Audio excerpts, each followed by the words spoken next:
Shout out to Christian's backup channel for this video.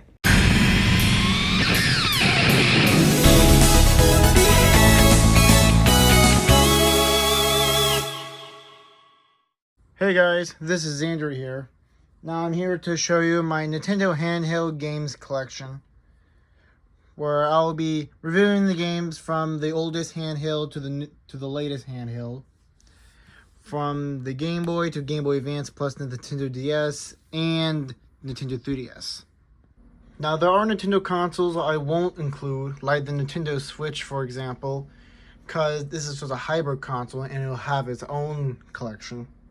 And I won't be also including the handheld games on the Nintendo Switch Online or the classic virtual consoles on Wii U or the 3DS. Since those are just emulators and they don't theoretically count as owning the game. I also won't be including bootlegs or other official handheld-like products, because even though they're a replication of the games themselves are mainly from home consoles instead of handheld consoles. Well, this one is mainly an exception because it has Link's Awakening, but I'm still not going to include that. So without further ado, let's start with the Game Boy. I'll be reviewing the first 3 Game Boy games that I currently have: Super Mario Land, Tetris, and Mega Man Dr. Wily's Revenge. The first game I'll be showing off is Super Mario Land for the Game Boy. I got this when I first got my Game Boy Color from a nearby vintage stock. In Super Mario Land, Mario embarks on a rescue mission to save Princess Daisy from the alien Tatanga, who has kidnapped her from Sarasa Land, venturing through 4 worlds to defeat Tatanga's minions and ultimately face him. The game, in my opinion, is a lot of fun. It is basically like the other Mario games, but in the palm of your hands on a Game Boy or Game Boy Color. There are new power-ups you can collect, and new bosses and new world experiences you can explore. I have the first Mario Land game, but I still want to get Super Mario Land 2 6 golden coins, as well as Wario Land Super Mario Land 3 on the Game Boy as well. Those are the games on my bucket list. For my opinion, Super Mario Land is a decent game overall, giving it my score of 8 out of 10. The next game on the list is good old Tetris. Tetris is one of the second Game Boy games I ever owned. I also got it from a vintage stock. Tetris is one of those games that I generally just get annoyed at, mainly the controls. It works fine on a Game Boy or a Game Boy Color, but when I try to play it on my Game Boy player, it just doesn't work out for me. Because since either I had to use the D-pad or the joystick. The D-pad works, it just sometimes wants to steer in different directions, as you can see from footage. And with a joystick, the control stick is just bizarre. It was only made for 360 movement, which doesn't happen all in Game Boy games. But despite the annoyances though, I actually do like playing Tetris a lot. I always often play it whenever I don't have anything else to do at home. I say that Tetris is a decent Game Boy game overall, especially by its overrated results when it was popular back in the 80s and 90s. So I give it an easy 8 out of 5 out of 10. And now for the final Game Boy game, Mega Man Dr. Wily's Revenge. In the game, you play as a sci-fi robot hero named Mega Man, defeating robot masters under the control of an evil scientist named Dr. Wily. You need to defeat the robot masters and stop Dr. Wily from ruling the world. Also, a bit of fair warning about this game. This game is really hard. Well, for a little bit of me, of course. I mean, it would be fine with you guys, but when I try to play this game, especially with the first stage of Cutman, I actually really have a hard time getting through without getting killed. As you can see from the rest of the video footage. Like, I have to do multiple takes before I finally get footage enough that seem doable. I should explain, I have played this game before, even before I got the official cartridge of the game, where I used to play this on the Game Boy Nintendo Switch Online when it was first installed. But I actually like playing like actual cartridge games that I can actually beat. Same with Super Mario Land. It feels natural this way. Despite all the annoyances though, this is one of the few Mega Man games I actually like. Despite my reuse of characters, enemies, and a very confusing storyline unlike the main lore, I'm still giving this game my own approval with a close 8 out of 10.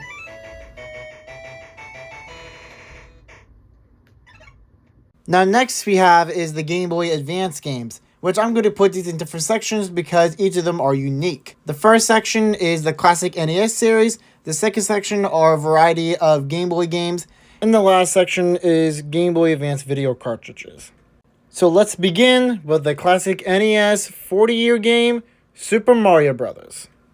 I'm telling you guys, it has been 40 years since Super Mario Bros. First released on the NES in 1985. So playing this game is surely a good re-experience for me. And I know this game, despite being a home console game, it is still technically a handheld game since it's being played on a handheld console. So with that in mind, I'm still giving it a good, fair approval of 9.4 out of 10. And the last NES Classics game on the list is The Legend of Zelda. A little fun fact about me is that I prefer the original Legend of Zelda games. I don't go with like the modern Legend of Zelda games all that much. I prefer like the classic style, like this game, A Link to the Past, Link's Awakening, you know, just the basic visual style of Zelda games I usually play. Now I know this game is also hard, but it's more fun enough to complete it. Like I remember having to complete the game on my own on my Legend of Zelda Game & Watch I have, and I was able to beat Ganon at the end. Still, I have yet to play through the second quest. I only beat the first quest. So maybe sometime I'll probably play the second quest to see how that's like. But for now, all I can say with the first quest in The Legend of Zelda, I give it a fair 7 out of 10. Now we're moving on to the normal Game Boy games, but starting with the retro style ones, starting with Namco Museum. Namco Museum is a game where it houses different collections of different Namco games, starting off with Galaga. Galaga is one of those shooting games that everyone knows, including me. I like playing Galaga a lot. I even played Galaga at home in my Miss Pac-Man Namco Arcade plug-and-play that I plug into my TV sometimes. Also, I'm not going to be ranking the Namco Arcade games in this collection. I'm only going to be ranking the game itself. So after I review each game, I will rank the entire game experience. Next up is the classic Gobbler game, Miss Pac-Man, where you play as Pac-Man's wife, Miss Pac-Man, in a new maze, chasing down by ghosts once again. I am really good with these arcade games a lot, especially with Pac-Man, as you can see from this footage, for proof.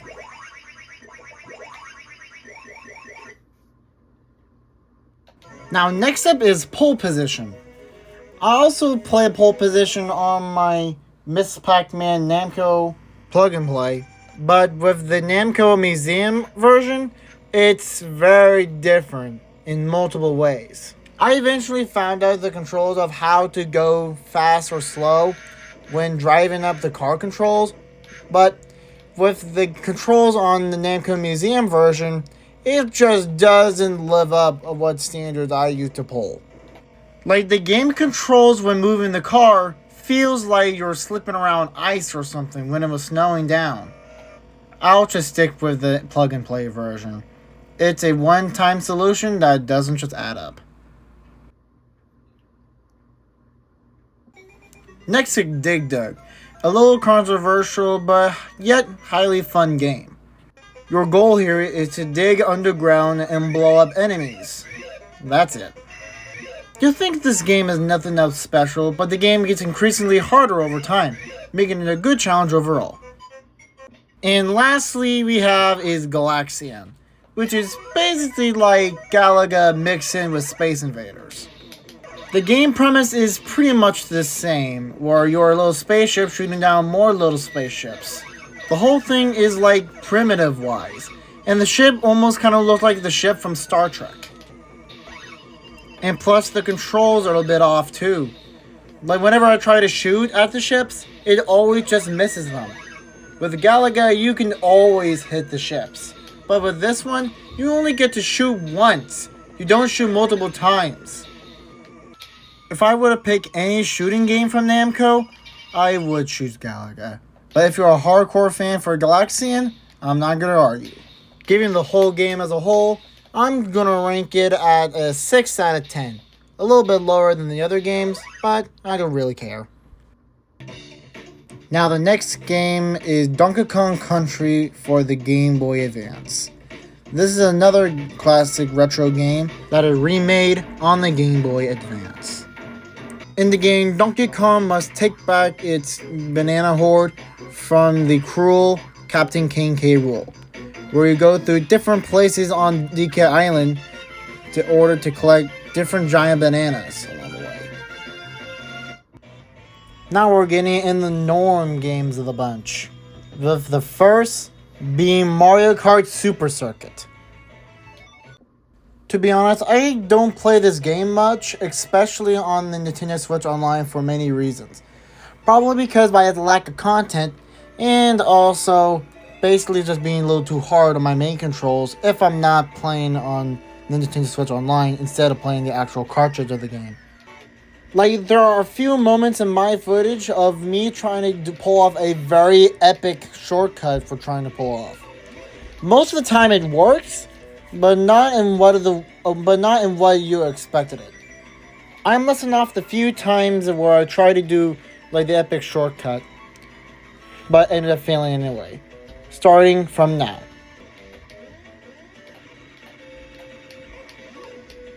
Bam! Shock dodge!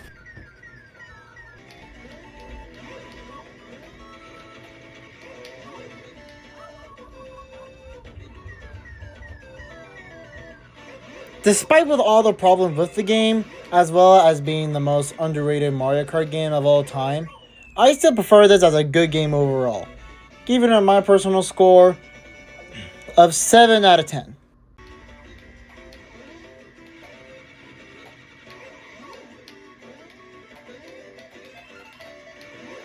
The next Game Boy Advance game on the list is Kirby and the Amazing Mirror. Now, I wasn't a lot in the whole Kirby thing, but I did play some of the games a little bit on Nintendo Switch Online. The reason why I play Kirby sometimes is mainly because of just fighting the bosses. I found the bosses to be pretty creative and fun. Despite either some with hard difficulties, I still find the games enjoyable on their own, especially when I beat the games, of course. So on average, I give this game a 7 out of 10. Now we're moving on to the movies categories, starting off with Disney's Lilo and Stitch. I know a lot of you have seen the live action Lilo and Stitch trailer, and I know all of you have mixed feelings on it, but I'm telling you, this will be the best live action Lilo and Stitch film yet. Of what gameplay wise of this game is basically just like Mega Man, but instead of Mega Man is Stitch. And instead of different robots, there are these alien creatures trying to fire back at you. It is a cool game in concept, but the difficulty just drifted the wrong way. There are lots of spots where you can easily get hit, and instead of having a normal health bar counter like Mega Man, instead of just have a life bar that drains up to 3. Even when I reach far in the game, I still don't have enough manpower in order to complete the full game, ranking it down up to a sad 4 out of 10. Now this next game is another Disney game on the Game Boy Advance. This time is a dual game cartridge with both Monsters Inc. and Finding Nemo. And I'm going ahead choosing Monsters Inc. because I love Monsters Inc. Now I have yet to get Monsters Inc. on the Game Boy Color because I have 3 Game Boy games, but not a Game Boy Color game yet. And I'm planning for the first Game Boy Color game is Monsters Inc. on the Game Boy Color. So the whole plot synopsis that Jonathan Boggs' evil brother, Randall Boggs, shredded different pieces of Boo's doors and he hides them in different rooms. Your goal is to enter these rooms and recover all the pieces to put Boo's door back together. So you're basically going to different rooms and locations, grabbing candy for more roar power, or these can things, which I'm assuming is for the laugh cans. Basically, this game isn't too bad. I can get through pretty much far in the game. The only problem is I don't know where to go once I'm in a dead corner. I mean, seriously, I've been playing this game for only a few minutes, and once I reach a dead end, I have no idea what to do. I may have to look through a playthrough to know what to do, but until then, I'm basically just giving this game, not including Finding Nemo, a 3 out of 10. And the last game is Charlie and the Chocolate Factory for the Game Boy Advance. As of editing this video, I tried to put in the video footage in, but unfortunately it doesn't seem to run properly on here, so I have to cut it out for now. All I can say about the game is that when I first played it, I have a very difficult time trying to get through the level. Even though it's halfway completed, I'm still having trouble of getting through the Augustus Goop stage when he is in the chocolate. So my rating for now is going to be another 3 out of 10. Lastly is 2 of my Game Boy Advance video cartridges. One is a SpongeBob Game Boy Advance video cartridge, and the other is the Disney Channel Collection Volume 1 Game Boy Advance video cartridge. Now, obviously, since they're Game Boy Advance video cartridges, I can't play them on my Game Boy player for copyright reasons, so I'll be viewing them on my Nintendo DS instead, since it's also backward compatible with Game Boy Advance cartridges. Also, for copyright reasons, I'm not going to be recording the half part of the episodes at all, but if you want to look them up for yourself, you can easily search them on Paramount Plus. But the best I can give you is a 15-second clip from the Game Boy Advance video cartridge. The future site of the Chum Bucket Mega Bucket must be clear to these cretinous beachgoers. But it's becoming increasingly obvious. I can deny it no longer. I am small. Now it's time to show you the Disney Channel collection on the Game Boy Advance video. Once again, I'm not going to show you the entirety of the episode. If you want to see the full Lilo & Stitch the Series episode, Slushie, for yourself, it's available on Disney+. I'm also still going to show a 15-second video from the episode, just for your enjoyment. Experiment 523 activating. Oh, a freezer-deucer. Perfect. I'll turn this sweltering mudball into something livable. Hey, Anto, you want yours medium or well done? Knock it off. So guys, this is just a little update. I am splitting the collection between 2 videos because I don't have enough time for more than one video because I was a little bit stressed out while trying to record little gameplay footage on both Game Boy and Game Boy Advance games. So you'll have to so stay tuned for part 2 once I get to there. So yeah, I'll see you later next time. Ciao.